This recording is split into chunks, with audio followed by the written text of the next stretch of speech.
The year was 1968. A specter loomed over California, not a ghost but something more terrifying, a killer. He wouldn't just take lives, he'd taunt, he'd toy, he'd become a macabre legend. This was no ordinary criminal, this was the Zodiac, his hunting ground, the Bay Area. His victims, seemingly random young couples, his calling card, cryptic messages, ciphers, and a chilling symbol, a crosshair within a circle. The Zodiac killer wasn't content with mere murder. He craved recognition, infamy, a twisted game of cat and mouse with the authorities and the public alike. Fear gripped the Bay Area. Every shadow seemed to hold the Zodiac. Newspapers ran wild with speculation. Police worked tirelessly, desperate to catch a killer who seemed to vanish into thin air after every attack. But the Zodiac always remained one step ahead, a phantom leaving a trail of blood and terror in his wake. And so began one of America's most enduring mysteries. The Zodiac killer's reign of terror was short, but his impact on the American psyche was profound. He became a symbol of the dark underbelly of the late 1960s, a reminder that even in the midst of peace and love, evil could lurk around any corner. December 20th, 1968. A secluded spot on Lake Herman Road, Benicia. David Faraday and Betty Lou Jensen, young and in love, sat in Faraday's Rambler. Their evening took a horrific turn. Shots rang out. Faraday died instantly.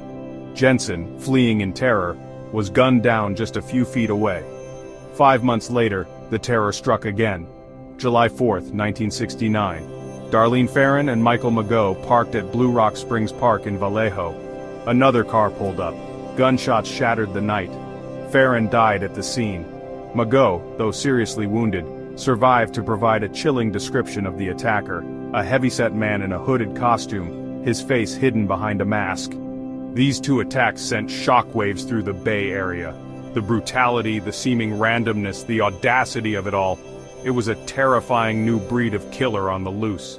Little did anyone know these were just the opening salvos in the Zodiac's reign of terror. The nightmare had only just begun.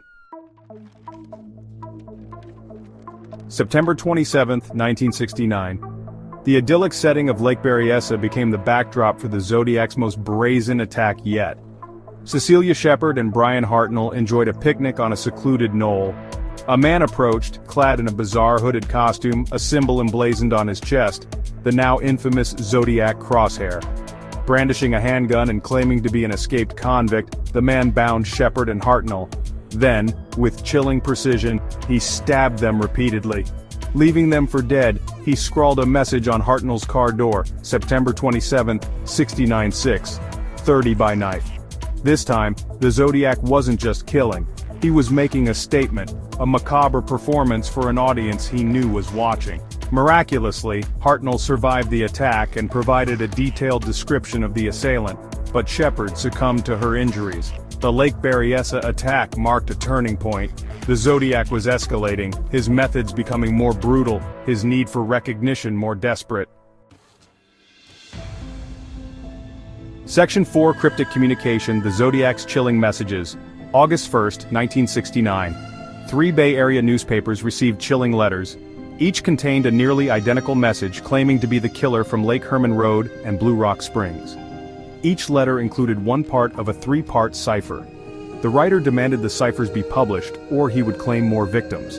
The ciphers sent a chill down the spines of investigators and the public alike. They were a tangible link to the mind of a killer.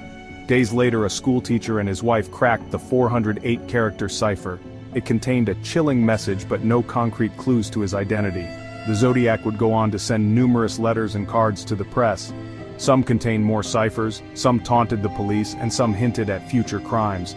These communications became a hallmark of the Zodiac case, fueling public fascination and investigators' frustration.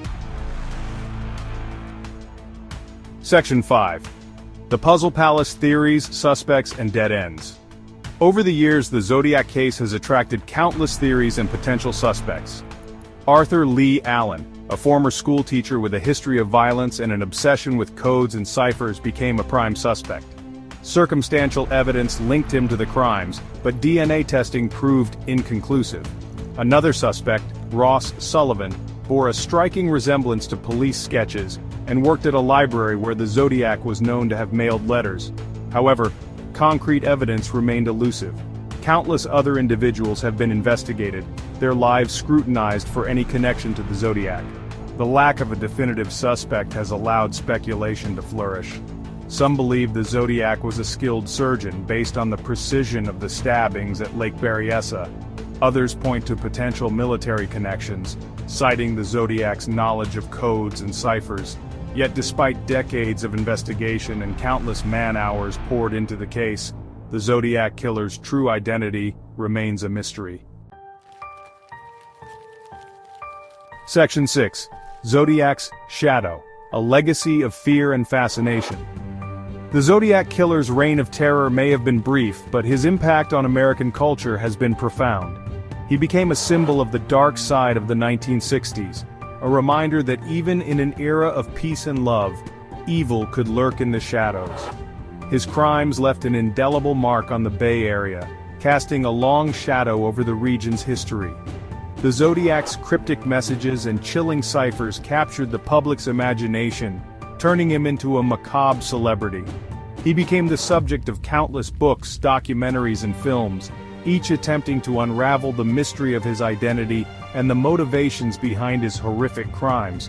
The enduring fascination with the Zodiac killer stems from the unsolved nature of the case. He represents the ultimate criminal enigma, a cunning adversary who outsmarted the authorities and vanished without a trace. His story serves as a chilling reminder that some mysteries may never be solved, leaving us to grapple with the unsettling possibility that evil can exist without a face or a name. Section 7. The hunt continues. Will we ever unmask the Zodiac? Decades have passed since the Zodiac killer last terrorized the Bay Area. The case has gone cold, but it has never been closed.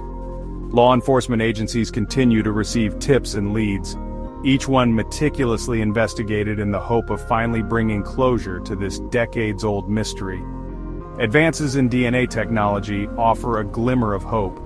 Forensic scientists continue to re-examine evidence from the crime scenes, hoping that new techniques might yield a DNA profile that can be matched to a suspect. The possibility, however slim, remains that one day the Zodiac killer's true identity will be revealed. Until then, the Zodiac's legacy of fear and fascination endures. He remains a chilling reminder of the darkness that can lurk beneath the surface of society and the enduring power of unsolved mysteries to capture our collective imagination. The question remains, will we ever unmask the Zodiac, or will he forever remain a phantom, his true identity lost to the annals of time?